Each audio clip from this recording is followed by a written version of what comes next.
দোয়াটা খুব শক্তিশালী, কিন্তু আমরা অনেকে জানি না কি করে দোয়া করতে হয়। সিনসিয়ার দোয়া ইজ লাইক এ মিসাইল। আপনারা প্রায় পত্রিকায় শুনবেন আমেরিকা অমুক দেশে মিসাইল হামলা করেছে, শুনছেন? মিসাইল হামলা এমন হামলা, কত সেন্টিমিটার ব্যাগে যে কোন জায়গায় অ্যাটাক করবে, যেখানে মারার কথা ওখানে পড়বে। ঠিক দোয়াটা হচ্ছে মিসাইলের মতো। আপনি যদি দোয়ার মতো দোয়া করতে জানেন, ওই দোয়াটাও জায়গা মতো যে ভেদ করবে। চিল্লা এখন ঠিক কিনা? কিন্তু আমরা দোয়া করতে জানি না, কি করে দোয়া করতে হয় এটা জানি না।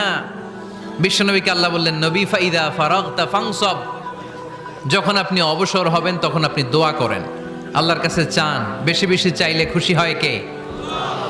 তার মানে প্রথম ঘোষণা হলো ফাইদা ফারাগতা ফানসব। প্রথম নির্দেশনা হলো নবী, যখনই আপনি অবসর পাবেন ইবাদত করবেন এবং দোয়া করবেন, বেশি বেশি আল্লাহর কাছে চাইবেন। 2 নাম্বার দিক নির্দেশনা হলো ওয়াইলা